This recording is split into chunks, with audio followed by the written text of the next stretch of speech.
momento. Ya, grabando. ¿Qué tal? ¿Cómo están ustedes? Les saludamos con muchísimo gusto sus amigos Raúl Rodríguez Lucio y Valentín García Márquez.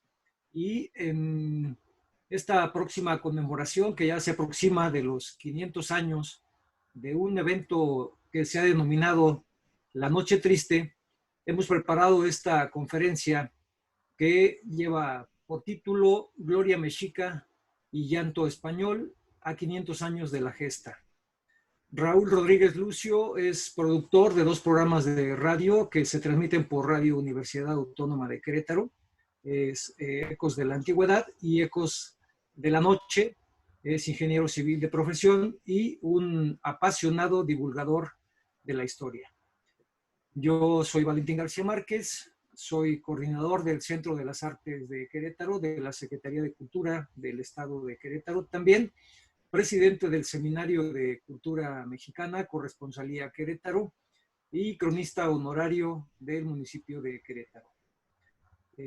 Pues Raúl, habíamos platicado mucho acerca de este acontecimiento histórico. Los mexicanos somos proclives a conmemorar estos acontecimientos importantes, sobre todo en un año de esta magnitud. 500 años se cumplen de aquel episodio en donde el ejército de Hernán Cortés estuvo a punto de ser destruido por completo.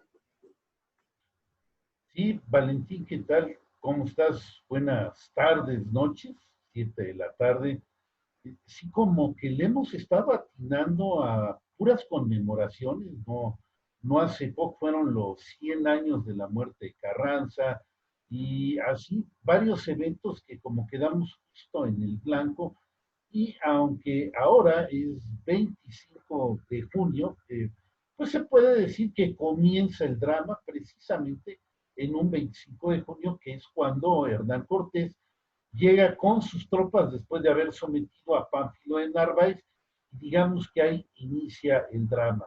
Y pues yo estoy encantado de estar por primera vez contigo, bueno, en conferencia, porque en la radio ya hemos estado varias veces desde hace algunos años, pero esta es una experiencia que realmente me emociona mucho y me agrada en demasía estar aquí contigo en este evento tan importante, 500 años. Fíjate que curiosamente, cuando fueron los 500 años del descubrimiento de América, un 12 de octubre de 1992, mi segunda conferencia, estaba muy jovenzón, me ayudó mi papá ante amigos y familia, reunión, ahí se hizo, pero digamos que desde entonces para acá yo decía, para el momento en que llegan los pañales son 25, 26 años, hombre, pues, ¿cuándo iremos a conmemorar esos 500 años de ya las gestas y todo lo que son, lo de la conquista, que de hecho ya lo venimos haciendo desde el año pasado con lo de Cuauhtémoc, que, en fin, toda esta serie de proyectos que me has propuesto para estar en el Centro Estatal de las Artes, bueno, pues han sido un verdadero placer y te agradezco la invitación. No, muchas gracias a ti, Raúl. Y efectivamente hemos tenido actividades conmemorando los 500 años del arribo de Hernán Cortés, por supuesto también el año pasado. Me gustaría comenzar la plática contextualizando un poquito a nuestra audiencia de los acontecimientos más importantes. Sabemos que Hernán Cortés vino enviado por Diego Velázquez, que era el gobernador de la isla de Cuba, a explorar este territorio que ahora llamamos México. Diego Velázquez era el adelantado del rey, es decir, lo representaba en esas tierras y de alguna manera Cortés estaba subordinado a Diego Velázquez y vino en su nombre a explorar estas tierras. Pero ya dándose cuenta de las dimensiones del lugar, cambió de opinión y quiso ahora sí que, válgame la expresión, adelantarse a Diego Velázquez y representar al rey él mismo. De manera que hunde sus naves y se queda sin una ruta de regreso a Cuba. Haciendo alianzas con algunos pueblos, entre ellos los de Zempoala y los de Tlaxcala, logra llegar a la México Tenochtitlan, entrevistarse con el Tlatoani, con el Huey Tlatoani, Moctezuma Xocoyotzin, y es recibido y alojado en el Palacio de Axayácatl. Después de unos días, por razones que siempre le favorecían, hace prisionero al Huey Tlatoani y entonces se vuelve en una especie de gobernante de esta ciudad cuya población desconcertada no sabía bien a bien qué estaba ocurriendo con su líder. Recibe la noticia de que hay una expedición enviada por el propio Diego Velázquez, la cual encabeza Pánfilo de Narváez, y viene a aprehenderlo. Eso le cambia la perspectiva con respecto a Moctezuma Xocoyotzin, ante quien él se presentó como enviado del rey, como enviado de una majestad suprema, y resulta que no hay tal, y que por haber sido impostor, ahora vienen a ponerle a preso, ¿no? Cortés va a Veracruz, hay intercambios de mensajeros entre Pánfilo de Narváez y Cortés, y finalmente va a someter a Pánfilo de Narváez y va a convencer a sus soldados de que se le unan para prácticamente lo que les hace es un ofrecimiento de riqueza, para administrar la riqueza que van a obtener en la México Tenochtitlan. En estas circunstancias, mientras él está ausente y Pedro de Alvarado ha quedado como comandante de la plaza, ocurre una festividad, la fiesta de Toxac, en la cual los mexicas solicitan el permiso para llevarla a cabo y Alvarado lo otorga. Pero entonces comienza la confusión en cuanto a que Alvarado es informado presuntamente de que los mexicas van a hacer sacrificios humanos de españoles en ese templo, en el Templo Mayor. Y los ataca, los toma por sorpresa, desarmados, y hace una matanza impresionante, sobre todo de la nobleza mexica. Estando Cortés ausentes, entonces los mexicas ante esta situación se rebelan y comienzan a atacar a Pedro de Alvarado. Uno de los argumentos que utilizó Cortés con los soldados de Pánfilo de Narváez era pues que de alguna manera él ya tenía el gobierno y mandaba en la México Tenochtitlan. Y los mexicas pues ya le rendían tributo de alguna manera. Cuando viene de regreso con las tropas comienza a darse cuenta de que ya no es bien recibido en los lugares por los que acababa de incorporar a su ejército y que era mayoría la de Pánfilo de Narváez. Entonces, Cortés va a llegar a Tenochtitlan y en lugar de ser recibido con flores y con comida, pues es agredido y va justo a refugiarse a ese palacio de Axayácatl que le fue otorgado por el propio Huey Tlatoani, donde este seguía prisionero, por cierto. Y bueno, la reprimenda con Pedro de Alvarado de qué había sucedido en su ausencia y las consecuencias que esto trajo. Y son estos aciagos días que va a pasar Cortés en la capital mexica, muy enojado, sobre todo porque en esos pocos días en que él salió, perdió todo lo que había ganado, pero yo creo que lo que también le dolió muchísimo fue el hecho de quedar en mal ante la tropa nueva que se incorporó a su ejército. No era la situación que él les había planteado, ahora resulta que no era el hombre poderoso que se dejó ver ante ellos y estaba en una situación sumamente comprometida en la México Tenochtitlan. Pero ¿por qué no nos platicas tú un poquito de cómo ves este cambio en el rol que jugó cada uno de los protagonistas de esta historia. Claro que sí, Valentín. Antes que nada, bueno, resaltar un poco de lo que comentaste. Yo agregaría que Hernán Cortés había hecho un trabajo impecable en el aspecto de conquistar, digamos, tierras nuevas para el rey. De hecho, se puede decir que poco antes de ir a someter la expedición de Pánfilo de Narváez, en base a haber secuestrado a Moctezuma, él había logrado algo pues, prácticamente imposible. Después de esa audaz expedición que comienza en Veracruz, haciéndose de aliados y lograr llegar audazmente a la Gran Tenochtitlan, a meterse a una trampa que luego vamos a ver que realmente eso fue una trampa, pues había logrado, secuestrando a Tlatoani, que jurara fidelidad a Carlos V.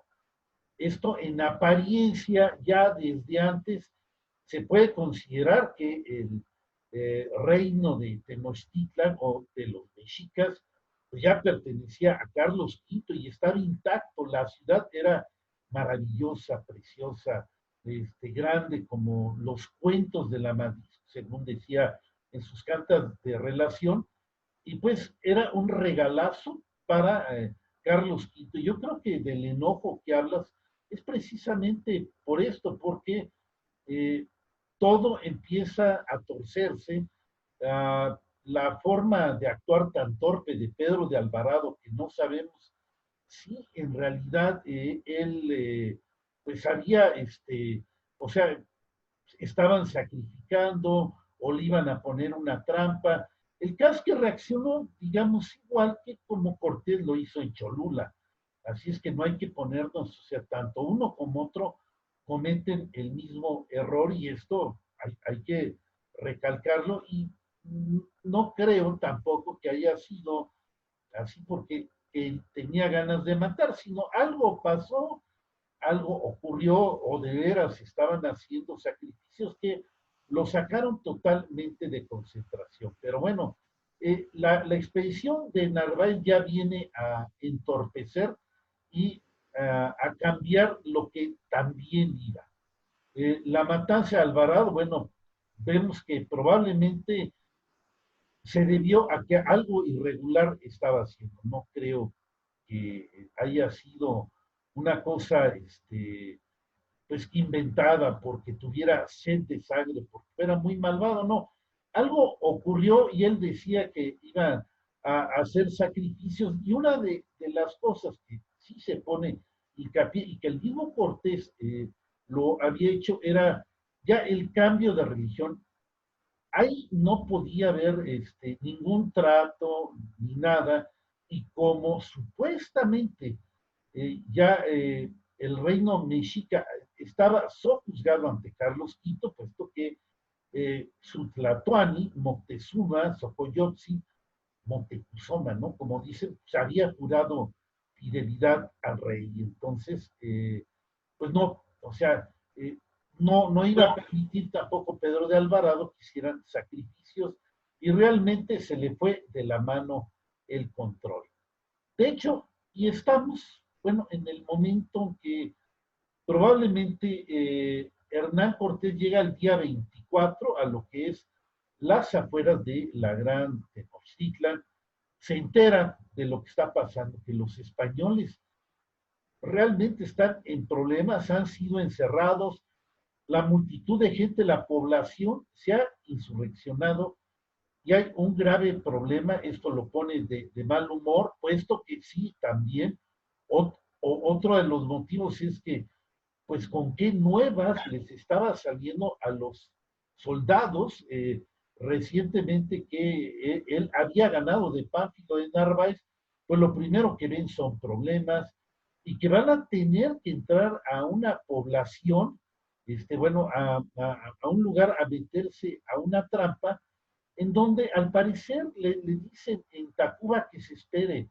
que no se vaya a meter. Ahora sí que Pedro de Alvarado, digamos, se rasque con sus uñas y de él soluciona el problema, mientras Hernán Cortés, que no se metiera, le advirtieron que era una trampa, pero tampoco lo iba a permitir, no era de esa clase de hombres que se echara para atrás, al contrario, tenía un arrojo bastante grande y tenía que ir ayudar a Alvarado y así es que cuando van entrando el día 25, me parece, a la Gran Tenochtitlán, se dice que hay un silencio sepulcral de las tropas, nadie sale a recibirlo, se nota el descontento y aparentemente lo están dejando llegar ahí a la Tenochtitlan para que puedan tenerlos ahora sí a todos encerrados. Y mira que ya estamos hablando como de un total de más de 2,000 españoles, no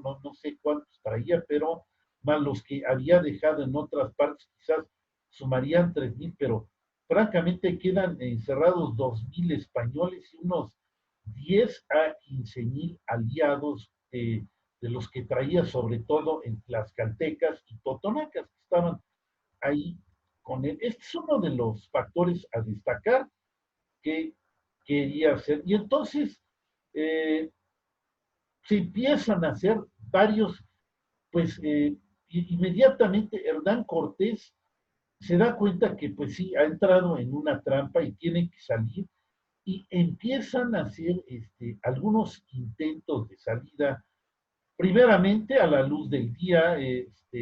Al parecer se le hizo fácil, el primer intento fue mandar a Diego de Ordaz a dispersar a los revoltosos, pero no se imaginó que tanta población se había levantado y realmente habían avanzado muy poco por la calzada de Tacuba y tienen que regresar inmediatamente a encerrarse en el palacio de Axayá.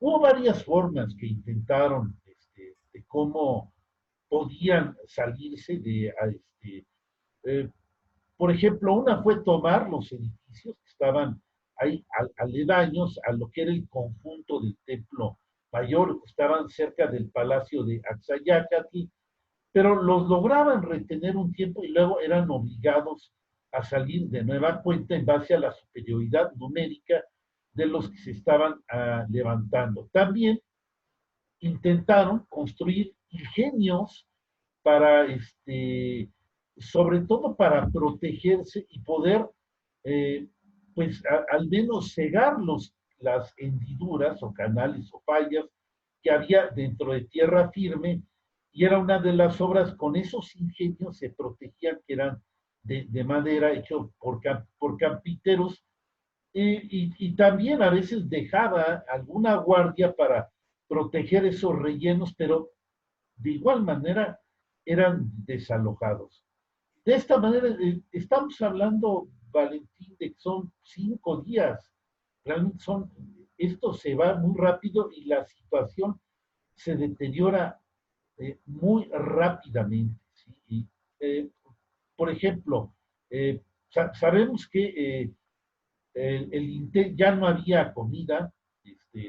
Uh, Le había ordenado a Moctezuma que por favor abriera el, el mercado de Tlatelolco, a lo cual dijo, no, yo no puedo, ¿no? O sea, realmente yo ya no tengo mando, o aquí estoy secuestrado, se puso difícil.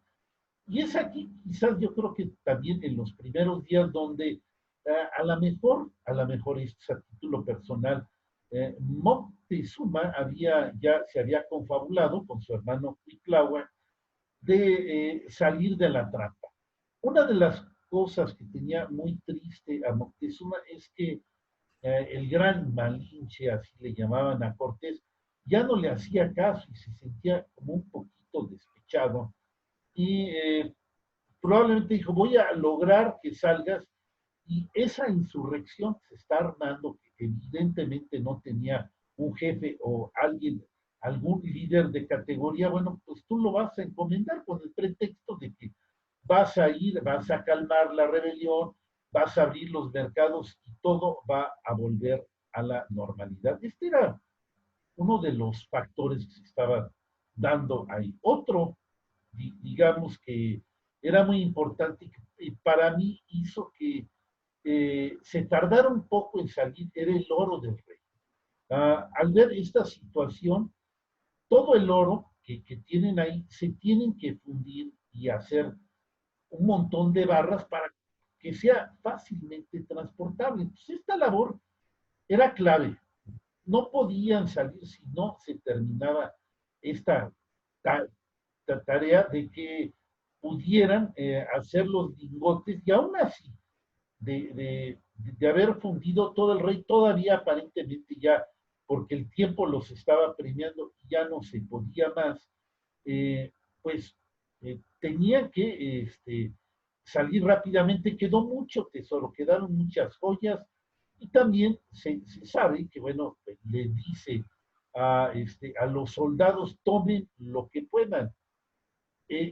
Esto es clave aquí, de aquí aparentemente se dice, y al parecer, los soldados que venían con Pánfilo de Narváez fueron los que más oro tomaron y se llenaron las bolsas con lingotes, con joyas, y se pusieron pesados, se los habrán metido por todas las partes que podían de sus vestidos y pues esto a la hora de la hora resultó verdaderamente fatal, no tanto como los soldados que ya tenía Hernán Cortés. Entonces, el oro iba a retrasar, pero, hombre, su última carta, De alguna manera, Raúl, los soldados de Cortés ya conocían la ciudad. Los claro, recién llegados no tenían la menor idea de cómo estaba la distribución, cómo eran las salidas, cómo era el sistema de puentes que se ponían y se quitaban a gusto o a necesidad de los indígenas. Y bien dices que una vez salvaguardado el quinto real, que era la obligación que tenía Cortés de tributar a su rey, lo demás lo dejó en manos de los soldados. Según las crónicas, efectivamente los más prudentes fueron los soldados que ya estaban con Cortés y los que se aborazaron fueron los de Pánfilo de Narváez. Habrá que decir que en ello les fue la vida, efectivamente. sí, sí, sí, sí. Otro recurso, bueno, yo creo que la carta fuerte era el mismo Moctezuma, ¿no? Voy a tratar de llamarlo como se le debe de nombrar el Moctezuma ya es un cambio. Moctezuma era su carta fuerte. Bueno, realmente fue el haberlo secuestrado a toro pasado, se puede decir que es el golpe maestro para controlar todo desde La Paz, un movimiento muy audaz, pero ahora era el momento de aprovechar, era su seguro de vida, el Tlatoani, y entonces él podía calmar la situación. Bueno, eh, se confunde a veces, al parecer le dice que por favor vaya y hable con la población según unas fuentes, según otras, el que sale, simple y sencillamente se sale es Cuitlahua, pero yo sí creo que Cortés haya jugado la carta y que haya convencido finalmente a Moctezuma, vamos a decir, para que la gente me entienda bien y no se oiga raro, pues trate de convencer de que se calmen. Realmente él, al parecer, sube fuertemente custodiado a la azotea. Esta carta se la tenía que jugar. Entonces, al llegar a la azotea, eh, pues las crónicas se empiezan a diferir, pero yo creo, y según lo que he leído, es que sí, los alzados, al ver que aparece el Tlatoani, no sé, probablemente se haya investido de ropajes ricos con algún penacho, o sea, que notara su rango, pues se calman y se hacen silencio, a ver qué es lo que dice, y empieza una especie como de discurso en donde, bueno, él de alguna manera dice que, pues, no estaba prisionero, simple y sencillamente, estaba ahí por propia voluntad, por la amable invitación que le hicieron los españoles, que él podía regresar cuando quisiera, que los españoles eran sus amigos, es más, eran sus aliados, incluso ya había dado un juramento al rey Carlos V, y que, bueno, el incidente del Templo Mayor de Pedro Alvarado quizás era un error que no tenía tanta importancia, no iba a volver a suceder, por lo tanto no había motivo de rebelión, por favor, regresen a sus casas. Y a esto viene también, según el Códice de Mendoza, una participación bien importante que viene de parte de, supuestamente Cuauhtémoc le dice, y voy a leer textualmente, esto viene en el Códice, Ramírez lo increpa, probablemente ya a punto de convencer a la gente de que regrese, y Cuauhtémoc dice, ¿qué es lo que dice ese bellaco de Moctezuma, mujer de los españoles? ¿Qué tal se puede llamar? Pues con ánimo mujeril se entregó a ellos de puro miedo y asegurándose nos ha puesto a todos en este trabajo, ¿no? O sea, no nos podía admitir, no lo queremos obedecer porque ya no es nuestro rey y como hábil hombre le hemos de dar castigo y pago. Aquí cierra la cita del Códice Ramírez y se dice que le dispara flechas, piedras y es imitado por los demás. Para saber si es histórica esta parte de lo que supuestamente dice Cuauhtémoc, es difícil de saber. Aparentemente no menciona ya si Cuitláhuac ya había sido investido como Tlatoani, aún en vida de Moctezuma, no lo sabemos. Pero esto no nos da como resultado que le avientan piedras, es herido, también difieren las fuentes, y la controversia pues continúa. El Tlatoani tiene que ser bajado de la azotea a duras penas antes de que lo maten, y según creo yo, sí es herido quizás en el 26 de junio, o 25 de la tarde, el día 25 de la tarde o el 26, no lo sabemos. Esto sucede los primeros días y empieza a guardar convalecencia en lo que sigue, digamos, todo lo que es este sitio. Uh, Moctezuma en realidad muere, yo creo que el día que salen, eh, su estado de ánimo era de lo peor. Hay datos de que pues se le invitaba a que comiera, varios cronistas lo dicen, que tenía un sacerdote que trataba de que se convirtiera al cristianismo, que aparentemente él lo rechazó y finalmente pues muere de pura tristeza y no creo que lo hayan rematado, pues seguía siendo la carta fuerte de que tenía ahí Hernán Cortés. Entonces, muere ahora sí en el gran fracaso y pues ya en base de que ya su hermano, seguramente él lo sabía, era dueño de la situación y de la rebelión y yo creo que muy en su interior deseaba que esta rebelión tuviera suerte y así es como acaba su vida. Finalmente, bueno, después de haber intentado varias salidas, Hernán Cortés y todo, llega el momento en que se la tienen que jugar el todo por el todo y esto ya va a ser el día 30 de junio, a las 12 de la noche cuando se dice que inicia la salida. Bien, fíjate que yo me voy a ir del otro lado, perdón que voy a disentir contigo en la forma en que fue muerto Moctezuma o Moctezuma Xocoyotzin. Según algunas crónicas, creo que la de Fernando de Alba Iztiziochitl, dice que encontraron el cuerpo de Moctezuma que había sido traspasado por las partes bajas, entiendo yo, por el bajo vientre, con una espada. A mi juicio, ya no les servía a Moctezuma, a Cortés, puesto que ya el pueblo no reconocía su liderazgo. Y lo único que conservó de Moctezuma fueron a los hijos y las hijas que tenía también con él.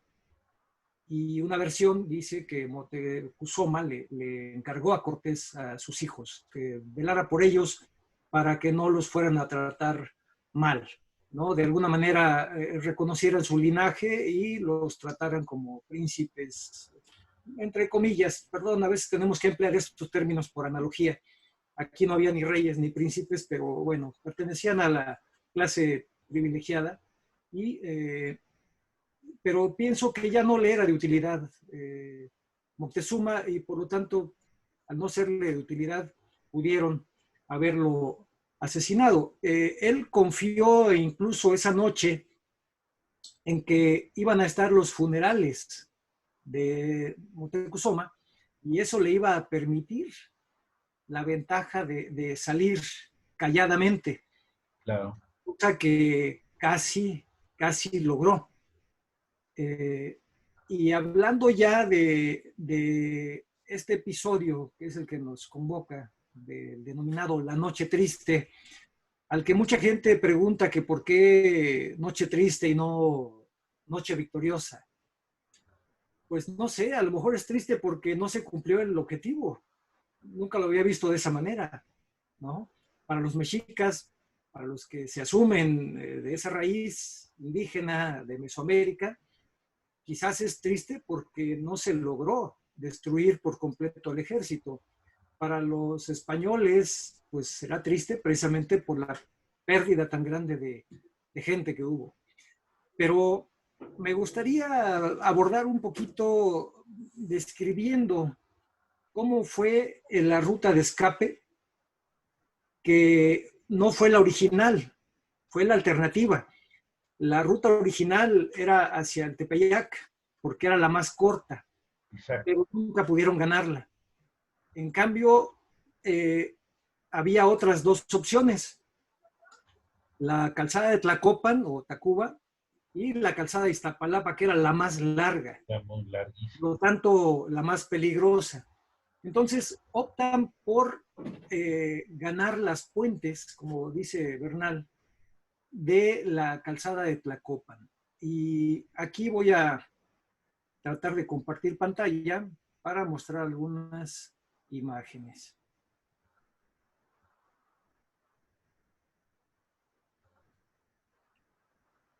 Bien, aquí estamos ya. Está cargando. Está cargando, sí. Listo. Bueno, esta es una representación muy romántica del llanto de Hernán Cortés. Ya hablaremos más adelante de esto. No sé por qué no cambia. Pero bueno, en lo que cambia la imagen, podemos hablar brevemente. ¿Qué distancia iban a recorrer por esta calzada? Según los cronistas de la época, 1 legua. Esto es casi 5 kilómetros de longitud, por una calzada que tenía 22 metros de anchura y que tenía una peculiaridad, Raúl, amigos.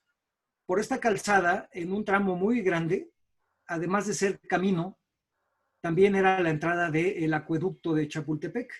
Era la fuente de agua limpia, de agua pura, para que la población bebiese. Y este acueducto, que no era, olvidémonos, quitémonos de la cabeza esa imagen que tenemos de los acueductos de piedra, con arcos y estilo romano. No, para nada. Esta era una construcción mesoamericana y tenía un doble caño. Un caño siempre estaba con agua y el otro estaba seco, de manera que cuando había que hacer mantenimiento, se abría el caño limpio y se limpiaba el caño eventualmente para evitar enfermedades. Digamos que eran muy pulcros. Voy a dejar de compartir la pantalla y cambiar manualmente la imagen para poderlo ver, porque no está funcionando algo muy bien aquí. Puedes dar con con las teclas de las flechitas y así. Yo creo que pasa. Esta sería una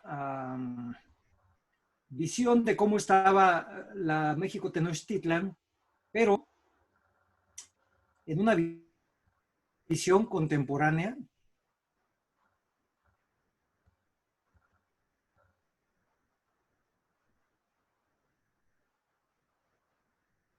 No, me regresa. Bueno, Ahí, ok. ahí está, mira, abajo a la derecha tiene la opción con el mouse, lo puedes ir cambiando. Ok. Si te Ok. mueves, aparece unas flechitas abajo. Estaba yo usando las flechas. Voy a usar el mouse, como dices. Perdón, amigos, por estas fallas tecnológicas. Bueno, es que estamos en estas emergencias, todo Sí. aquí, no sé, siempre ha sido así, ¿no? Ahí es, así está. Gracias, Raúl. Bueno, a ojo de pájaro, la zona en verde al centro sería las islas, perdón, de Tenochtitlan y Tlatelolco. Esa es la Ciudad de México como está actualmente, ¿no? Y es como está actualmente. Sí, Obviamente todo esto era un lago, era el lecho sí, del lago Texcoco, y ahora pues es la Ciudad de México. Aquí al centro estaría el Templo Mayor, el claro, Zócalo sí, capitalino ahora, y siguiendo el cursor, esta sería la calzada de Tlacopan, que en así es, este sí, punto, que era un islote de Nextitlan, ahí se unía con el acueducto que venía de Chapultepec, así es, sí. y en adelante continuaba la calzada hasta Tierra Firme, a Popotla y finalmente a Tlacopan o Tacuba. La orientación está de este a oeste, digamos, La como se orientación sería, orientaban en la los parte superior de la mesoamericanos, pantalla es el oriente, en así la es. parte inferior es el poniente, en el lado izquierdo donde aparece Tepeaca o el Tepeyac, Sí, es se el encuentra norte. el norte, y hacia donde está nuestra imagen sería la zona sur. Bien, Perfecto. así luciría aproximadamente en aquella época el islote de Tenochtitlan, que sería todo este, el más grande. Esta pequeña porción de agua es la lagunilla. Quienes estén habituados con la geografía de la Ciudad de México, pues por ahí está la lagunilla, Tepito, etcétera. Así Y esto sería Tlatelolco. De manera que la primer calzada que ellos quisieron ganar fue esta, el Tepeyac. Hacia el oriente no había salida por tierra. no, Estaba el no, Radón de Nezahualcóyotl, que es esta franjita que se ve por aquí, sí. y de manera que optaron por la salida hacia la Copa. Aquí está Además la... era la que les quedaba más fácil porque Sí, era más estaban con ellos casi perfilados hacia lo que hoy es la avenida de Tacuba o la calzada de Tacuba, e ir incluso a la de que iba al Tepeyac, les hubiera costado atravesar varios barrios, aunque era la más corta, pero por tierra firme era muy peligroso accesar. muy peligroso. Así es, Accesar. efectivamente. Entonces, descartada la ruta a Tepeaca o el Tepeyac, optaron por esta, que era la más corta, hacia la Copan. Otra alternativa hubiera sido Tenayuca, pero era muy largo el tramo, aquí se ve la diagonal, y prefirieron hacerlo por la Copan. Bueno, eh, ya lo dije, una legua de distancia y 22 metros de anchura. Pero hay que decir que esta calzada era una calzada dique. ¿Qué significa eso? Que servía para regular el paso de las aguas de la laguna. Por lo tanto, había puentes, puentes hechos de madera que ya dije, se ponían o se quitaban a conveniencia de los mexicas. Bueno, eh, en este plano de Santa Cruz o plano de Uppsala de 1550, voy a tratar de mostrar cómo fue la ruta. Este círculo rojo es el Templo Mayor y sus inmediaciones. la franja roja nos indica el curso de la calzada de Tlacopan hasta llegar a los confines de la isla. Esta iglesia es la de la Santa Veracruz y aquí está la iglesia de San Hipólito. Aquí este mapa ya es de 1550, ya hay construcciones españolas o neoespañolas, para ser más propio, y tuerce hacia Nextitlán y de ahí a... Perdónenme, estoy totalmente al revés, una disculpa. Este cuadro amarillo sí, perdón, mil disculpas, por favor. Este es el Templo Mayor y este círculo rojo sería el Palacio de Axayácatl. Ahora sí, esta es la calzada México-Tacuba. Qué vergüenza, perdón. Y estos son los confines de la isla, en donde está San Hipólito. Y aquí, en Nextitlán, está la bifurcación hacia el acueducto de Chapultepec. Este es el cerro de Chapultepec. Y seguiría a Popotla y a Tacuba. El círculo azul es Tacuba. Más de ellos no sabían a dónde iban a proseguir. Finalmente prosiguieron hasta un cerro que tenía una pirámide en su cúspide y se llama Teocampulco. Esto es en Naucalpan, donde se encuentra actualmente el Santuario de los Remedios. Entonces, repito, salen prácticamente de las inmediaciones del Templo Mayor y toman la calzada de Tlacopan. Y la calzada tenía 6 cortaduras o tajos o puentes. ¿Por qué? Porque también dentro de tierra firme, dentro de la isla, había canales de agua. Así luciría la calzada de Tlacopan, así se vería, con sus 22 metros de anchura y sus 2 canales para el agua del acueducto de Chapultepec. Diego Rivera hizo este cuadro. Este es un fragmento de esta pintura. Yo creo que nos ilustra muy bien cómo están los puentes de madera en cada uno de los costados de la gran calzada. Y se ven aquí, este es uno de los canales más grandes y este otro ya fuera de la isla, ¿sí?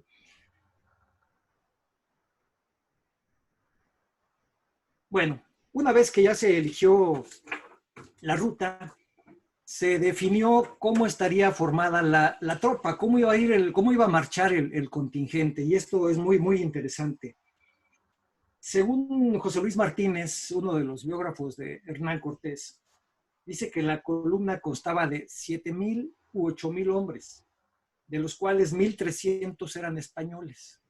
Esto nos da una idea ya aproximada de cuánta gente tenía Cortés dentro de la ciudad. Yo me imagino los mantenimientos para alimentar a toda esta tropa era realmente difícil, y después de 5 días de sitio y sin alimento ya estaban desesperados. Bueno, se decidió que a la vanguardia irían Gonzalo de Sandoval, Francisco de Saucedo, Francisco de Lugo, Diego de Ordaz, Andrés de Tapia, más 8 o 9 capitanes de los de Narváez. Aquí cabe mencionar que cada que se refieren a los soldados nuevos, o bien porque desconocían sus nombres, lo cual es una posibilidad, o bien porque no les dan mucha importancia, ya los cronistas simplemente dicen los de Narváez. No se conocen nombres de muchos de la tropa de Narváez, que reitero, en este caso ya eran mayoría.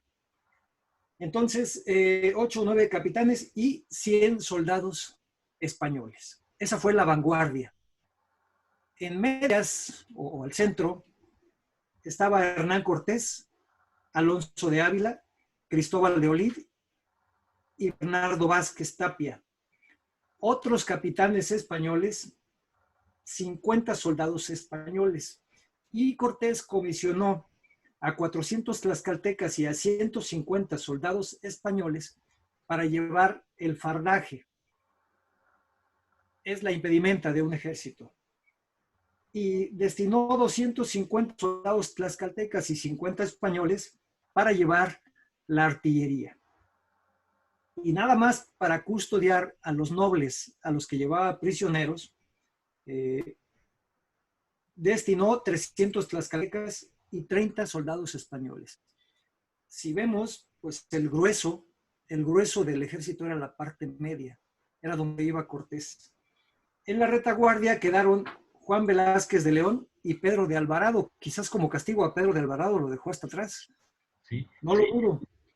Con otros muchos de a caballo, dice Bernal Díaz del Castillo, y más de 100 soldados, y todos los más de Narváez. Es decir, la tarea más ingrata, la más peligrosa, le tocó a Pedro de Alvarado y al grueso del grupo recién incorporado al ejército de Cortés, que llegó con Pánfilo de Narváez. Un perfecto castigo para Pedro de Alvarado. Sí, por la matanza de Toshak ahí en el Templo Mayor. Ya lo había reprendido él en alguna ocasión cuando recién llegó a Cozumel, y Pedro de Alvarado se adelantó y tomó cosas de los indígenas. Lo reprimió ahí a bordo del barco y le hizo devolver las cosas y pagar por ello, porque el discurso de Cortés es que él venía a pacificar y a evangelizar a la población, no a conquistar. Después cambió de opinión. Bueno, para poder escapar, porque ellos ya sabían de estas cortaduras que había y de que los mexicas habían retirado los puentes y pues no era posible cruzarlos, construyeron un puente de madera portátil y se requerían entre 40 y 50 hombres para poder trasladarlo. El capitán que se hizo cargo de esta maniobra fue un hombre de apellido Magariño, y salieron a medianoche con una llovizna. Según algunos cronistas como Bernal, habla de una llovizna, y en medio de la neblina. El biógrafo de Cortés, José Luis Martínez, dice que cayó una lluvia con granizo. De manera que hay varias versiones. Me inclino por la de la llovizna. Y esto iba a tornar la calzada muy resbaladiza. Aunque 22 metros era una anchura considerable, es muy ancha, hay que tomar en cuenta que en medio iba el acueducto. Entonces quedaba poco espacio para los caballos. Y estamos hablando de que salieron cerca de 9,000, 9,500 hombres. Es un ejército completo, es mucha gente para un lugar tan estrecho. Bueno, las crónicas se contradicen. Hay quien dice que cruzaron 3 cortaduras y en la cuarta los descubrió una mujer. Me inclino más por la versión de Bernal, que dice que al llegar a la primera cortadura, que es la de Tecpancinco, sería San Juan de Letrán, hoy el eje central Lázaro Cárdenas. Y ahí fueron descubiertos por las velas, o sea, los vigías, los que habían quedado custodiando el lugar, porque pues obviamente hicieron ruido. Y ellos alertaron a la población, y desde el Templo Mayor sonaron los caracoles y se convocó a la población a combatirlos. Me parece mucho más razonable, porque de haber sido descubiertos en el cuarto tajo, prácticamente estaban fuera de la ciudad. Y ellos relatan cómo fueron agredidos dentro de la ciudad desde las azoteas de las casas. En este plano, que es una reproducción del de Leopoldo Batres, se aprecia el cuadro blanco, sería la ciudadela donde estaban la mayoría de los templos, obviamente el Templo Mayor, y este pequeño cuadro de aquí sería la casa de Axayácatl. De manera que caminaron un poco alrededor de una manzana para tomar la calzada México-Tacuba, y se ven estas líneas azules que son canales, y yo alcanzo a contar aquí exactamente 4. La quinta cortadura estaría aquí, apenas saliendo de la isla, y pasando estos islotes estaría la sexta cortadura. Vamos a ver en detalle más adelante. De manera que sale Cortés con su ejército, son alertados los pobladores y comienzan a atacar a los españoles y sus aliados desde las azoteas. Yo me quiero imaginar esa noche, Raúl, lloviendo a oscuras, con neblina, era una oscuridad total. Tú no sabías quién era amigo, quién era enemigo. Y, y los mexicas atacaban desde sus casas, sobre todo con piedras y con flechas. El no poder ver a tus enemigos, pues también te impide defenderte y vas huyendo y vas cargado con el tesoro, con el fardaje, con todo lo que tú llevas, y bueno, no es fácil maniobrar en esas circunstancias. También se dio aviso a los de Tlatelolco para que los atacaran. Estaban lejos, pero ellos tomaron la calzada de Nonoalco, que en algún punto se intersectaba, tenía una comunicación con la de Tlacopan, y le salieron al paso más adelante. En este mapa... No sé si me permites un pequeño comentario. Sí, Raúl. Salen en silencio y aparentemente al principio no calculan que fueran a salir, no hay gente. Creo que atraviesan un buen trecho de la ciudad por Tacuba, no sé si pasaron las primeras fallas y según las crónicas, eh, muchos coinciden con que fue una viejita quien los vio y empezó a dar aviso.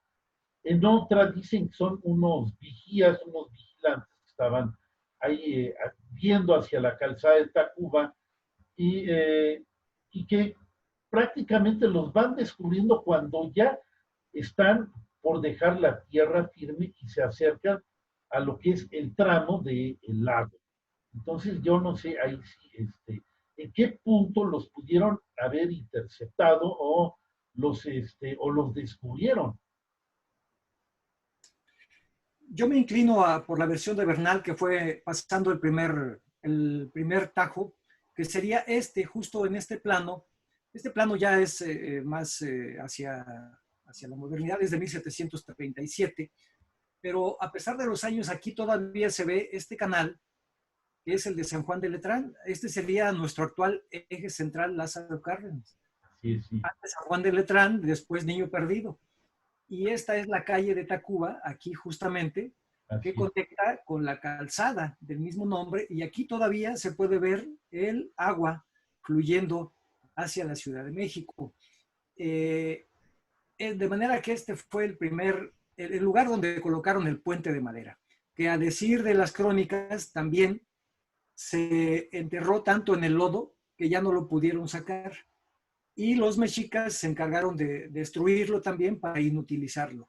De manera que la intención era usarlo en los siguientes tajos y ya no fue posible, ya no había puente. Gómora dice que llevaban varios puentes. Bernal llevaban solo uno.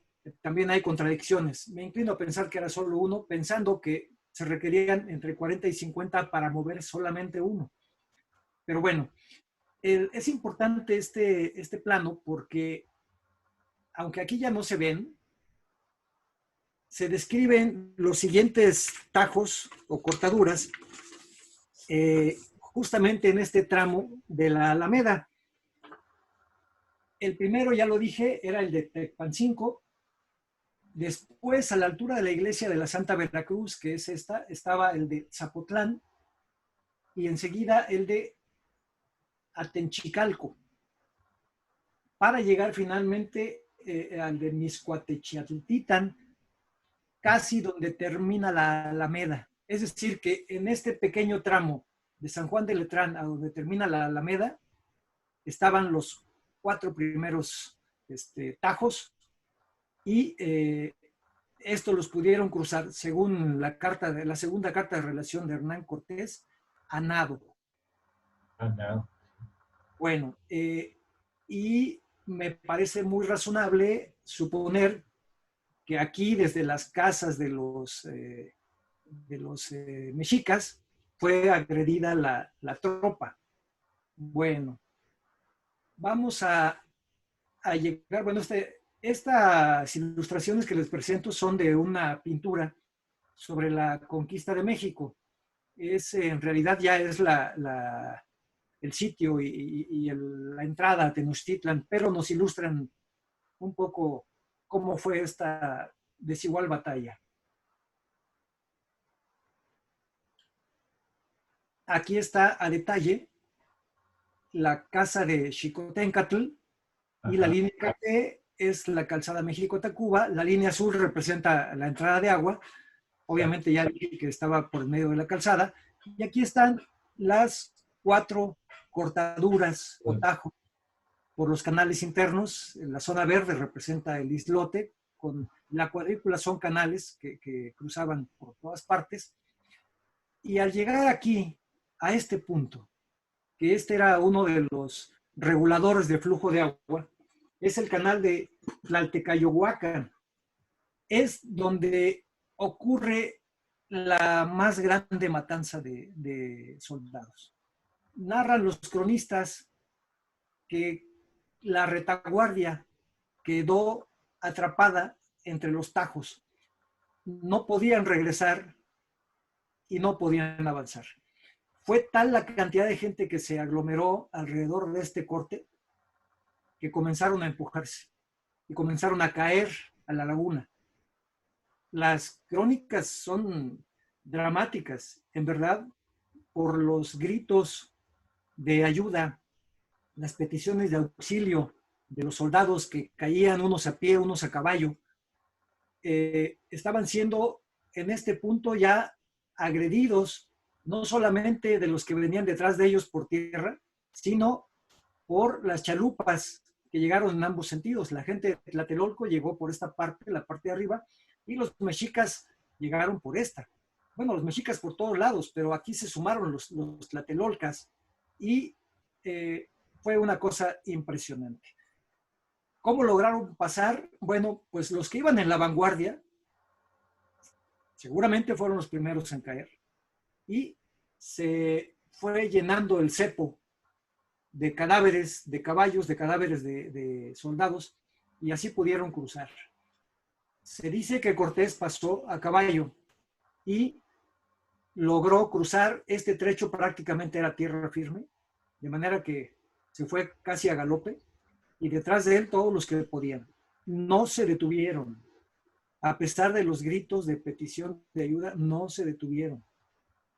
Pasaron sin problemas y quietamente el Pasaron por sexto encima de la tajo, gente, ¿no? Y de los por caballos que ya habían caído pasaron en el la... sexto tajo y lograron llegar hasta tierra firme. Esto es decir, después de Popotla, que era donde comenzaba ya tierra firme. Ya estando allá, algunos de sus soldados le dijeron que regresaran a auxiliar y él todavía dijo, regresar es morir, pero regresaron. Y regresaron para encontrarse con Pedro de Alvarado. Pedro de Alvarado iba a pie, iba herido y llevaba una lanza en la mano. Y decía que detrás de él no quedaba nadie vivo. Todos habían muerto. Fue el desbarate total del ejército de Hernán Cortés. Murió Juan Velázquez de León, le dolió mucho a Cortés. Él suponía que iba a encontrar muerto, o que había muerto, mejor dicho, Pedro de Alvarado, pero se salvó. Se habla del famoso salto de Alvarado, que debió haber ocurrido en este tajo. ¿Por qué? Porque sería más o menos lo que ahora es el cruce de la avenida Insurgentes con la calzada de México-Tacuba o Puente de Alvarado, como se De llama. Alvarado, como le llaman, sí, actualmente. Que Bernal dice que es mentira, pero pues bueno, a algunos le acreditan ese salto estoico a Pedro de Alvarado. En este lugar entonces fue la matazón y fue donde una vez que se ganó la México-Tenochtitlan por los españoles, Cortés mandó construir el templo de San Hipólito en honor al 13 de agosto, que fue la fecha en que vencieron a los mexicas y tomaron la Tenochtitlan, 13 de agosto de 1521. Y en honor de los soldados que murieron en este acontecimiento que hoy conmemoramos, que es la Noche Triste. En Tacuba ya también habían sido advertidos los pobladores y estaban atacando a los españoles que ya estaban comenzando a congregarse alrededor del templo mayor de esta ciudad de Tlacopan. Cortés, como dije, regresó, encontró a Pedro de Alvarado y nuevamente se reincorporó con su gente, resistieron los ataques y uno de los soldados tlaxcaltecas, que era el que los iba guiando, los encaminó hacia Teocampulco, que es, ya lo dije, Los Remedios en Naucalpan. Ahí, como describe Bernal, había un cerro encima del cual estaba un Q, o sea, un templo, una pirámide, entiéndase, y había una barricada de madera que les sirvió de parapeto y ahí pudieron pernoctar nuevamente. Al llegar a Tlacopan estaba amaneciendo, perdón, al llegar a Popotla estaba amaneciendo, de manera que todo este suceso que acostumbramos conmemorar el día 30 de junio, pues en realidad ocurrió el día 1 de julio. Desde los primeros minutos del 1 de julio, todo ese día anocheció y hasta la noche del día 1 de julio pudieron estar descansando y restañando sus heridas en el Cerro de los Remedios. ¿Cuál es el saldo que se reporta? Bueno, hay diversas versiones. Esta es una pintura hermosísima de autor anónimo que nos deja ver la salida, la huida del ejército de Cortés en la noche triste. Y este es el saldo. No puedo referirme a un saldo en particular. Cortés en su segunda carta de relación es muy escueto y lo voy a leer porque es importante ver el orden en el que pone las pérdidas. Y dice, murieron los hijos de Motecuzoma y murió Cacamatzin, más otros reyesuelos y todos los nobles que traían prisioneros. Según Hernán Cortés, murieron 150 españoles, 45 yeguas y caballos y más de 2,000 indios. O sea, en el último orden estaban los indios, después de los caballos. En las probanzas que se hacen a Pedro de Alvarado, él habla de 600 pérdidas de españoles y 80 caballos. Vázquez de Tapia, en la residencia de Cortés, 800 pérdidas españolas. Juan Cano, 1,170 españoles y 8,000 indios. Esto nos da una idea más clara. Le desbarataron el ejército a Cortés. Las cantidades varían según la versión de cada uno. Alba Iztuizóchitl, hasta abajo, dice 450 españoles y 4,000 amigos. Y perdieron muchos mosquetes. Es decir, quedaron en situación muy, muy precaria y los mexicas no pudieron concluir su obra de exterminarlos a pesar de ello, Raúl. ¿Qué te parece? No, terrible. Yo creo que perdió casi el 70% de lo que tenía el ejército y como el 80 o 90% de los aliados, que eran los que le daban más números, quedó totalmente deshecho. Y pero hay que resaltar que, pero no lo exterminaron, ese 20 o 30% de lo que quedó, pues en alguien de la personalidad de Hernán Cortés, pues iba a valer para regresar. Realmente nadie esperaba que se fuera a rehacer o que pudiera escapar. De hecho, bueno, ya es otro tema, pero en la batalla de Otumba se jugaron el todo por el todo y los mexicas no pudieron exterminar a lo que quedaba del ejército de Cortés. Y a final de cuentas, pues nada más fue una derrota, pero no se exterminó al enemigo y esto pagó sus consecuencias en un futuro. ¿Sí? Es correcto. Mira, aquí hay que agregar otro ingrediente adicional a este guiso que estamos haciendo tan sabroso. Cortés aquí ya temía que los tlaxcaltecas se le fueran a voltear. Sí. Obviamente su imagen de hombre poderoso a Ajá. aquel hombre que dominaba las bestias, a los caballos, que tenía armas de trueno que mataban a la gente desde lejos, pues como que se derrumbó y temía Cortés entonces ya no solamente ser víctima de los mexicas y sus pueblos aliados, Tlatelolcas, Azcapotzalcas, etcétera, sino de los propios tlaxcaltecas que lo llegasen a traicionar. Sin embargo, confió en ellos. Nuestros amigos, algunos quizás se preguntarán, bueno, ¿y de dónde sacó Cortés cañones para sitiar Tenochtitlan y ganarla después? Ah, siguieron llegando expediciones. Eh, Exacto. Diego Velázquez siguió enviando navíos con armamento y con soldados para apoyar a Pánfilo de Narváez. Él no sabía que Pánfilo había sido hecho prisionero por Cortés.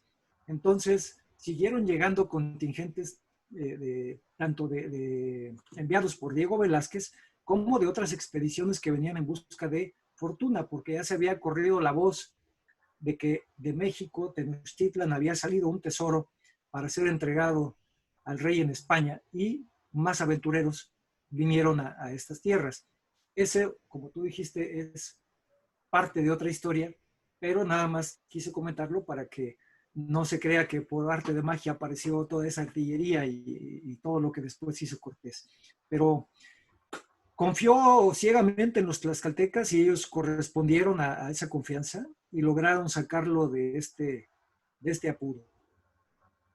Si yo ya nada más remataría, esta batalla se conoce como la de la Noche Triste y desde mi punto de vista no es correcto porque nada más se ve el lado español.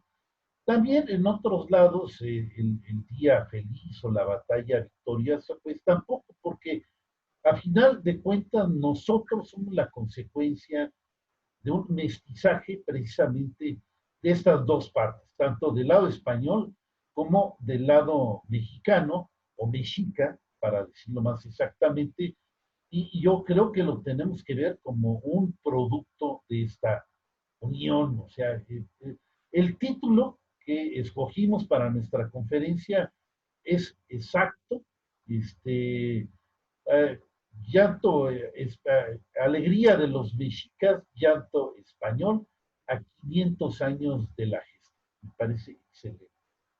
Y hablando del llanto, que a mí me parece más una anécdota, pero no por ello hay que dejar de contarla. Existe una polémica en cuanto al lugar exacto en que presuntamente lloró Cortés. Bueno, si leemos a distintos autores, encontramos distintas versiones. A mí me parece, y esta es una percepción personal, y bueno, hoy me toca a mí dar esta conferencia y voy a asumir la versión de Bernal Díaz del Castillo. Bernal refiere que estando ya en Tacuba, Cortés regresa con otros capitanes a buscar a los que venían detrás y se topa con Pedro de Alvarado en tierra firme. Por lo tanto, debe haber sido en Popotla. Y al saber que todos los demás soldados murieron, dice Bernal que le saltaron lágrimas de sus ojos. Es decir, lloró. Yo sinceramente no creo que se haya sentado a llorar abajo de un árbol. Simplemente al recibir la noticia le causó llanto, le causó dolor, pero no era momento de sentarse a llorar, era momento de huir porque los venían atacando, nunca dejaron de agredirlos. Hay un momento en el que describen que los mexicas en ese tajo del camino de los toltecas que se llamaba, donde se construyó San Hipólito, se entretuvieron rescatando el oro y los chalchihuites de los muertos y por eso dejaron de perseguirlos. Hay que acotarlo porque esa es una de las razones por las que Cortés tuvo, digamos, menos enemigos detrás de él. Y ya estando en este lugar de los remedios, Bernal dice que al hacer recuento de los muertos y saber los nombres de los capitanes, de sus amigos que ya habían muerto, dice, fue otra vez llanto de ver a los amigos perdidos y cuántos caballos y yeguas habíamos perdido, y perdimos la artillería, y perdimos las ballestas, y perdimos los mosquetes. Entonces, aquí yo sí creo que ahora Cortés tuvo tiempo de sentarse a llorar esa amarga derrota que había sufrido, de Sí, manera que hipotéticamente lloró Cortés en dos lugares. Y los mexicas, en lugar de dar el golpe final, de sí. asestar el toque de muerte a sus enemigos, se entretuvieron rescatando los chalchihuites y el oro que llevaban y que se encontraba en los canales y en toda la calzada en medio de tantos muertos, ¿no? Se recogieron y se dieron al sacrificio de los que tomaron prisioneros, y ya mandaron unos escuadrones a perseguir a los españoles, quizás pensando que sus fuerzas estaban menguadas y que podían con esos pequeños Acabar con ellos. acabar Eso con... no lo sabían, Valentín. Realmente ahorita es como hacer un análisis a toro pasado. De, yo creo que hay que analizar en el momento que están ocurriendo los hechos, y ellos vieron que prácticamente destrozaron al ejército de Cortés, y es lógico que se hayan entretenido, yo no sé, en tareas de recoger los cadáveres, de algunas de hacer limpiezas, y ya hasta que pudieron enviar los ejércitos que creían totalmente diezmados. Aquí el factor clave realmente es la resolución del capitán extremeño, que era tremenda, era algo fuera de lo común, un hombre así que tan arrojado y con tanta resolución fue lo que, desde mi punto de vista, cambia el asunto y da fuerza y resolución, porque también cabría esperar, si otro hubiera sido el líder, pues que esos españoles que habrían salvado, pues hubieran ido a Veracruz y a lo mejor regresar y tratar de intentarlo de otra manera, pero esa nunca fue la personalidad de Hernán Cortés. Para mí, su factor resolución siempre hizo la diferencia. Sí, estoy de acuerdo contigo. Muy bien, Raúl. Pues creo que estamos ya un poquito excedidos de tiempo. Un poquito. Nunca nos alcanza el tiempo. Pero te agradezco muchísimo tu entusiasta participación. En verdad, un gusto haber compartido contigo, aunque sea en esta modalidad a distancia. Te agradezco profundamente tu generosidad, tu entrega, tu pasión, y ojalá que no sea la última, que sean muchas. No, no, pues así como toreando en términos toreros a la limón, y todos esperemos que sigamos haciendo, ya sea en esta modalidad o que ya que pase la contingencia en el CEART o en algún otro lado, hacer este tipo de conferencias. No, te agradezco a ti en el alma el que me hubieras invitado para dar esta plática simbólica, 500 años de este hecho histórico. Gracias, Valeria. Pues agradecer a la Secretaría de Cultura del Estado de Querétaro, al Centro de las Artes, en cuyo programa se incluye esta conferencia como los Jueves Culturales del Centro de las Artes de Querétaro, y al público que gentilmente nos sigue a través de estas transmisiones. Muchas gracias y muy buena tarde.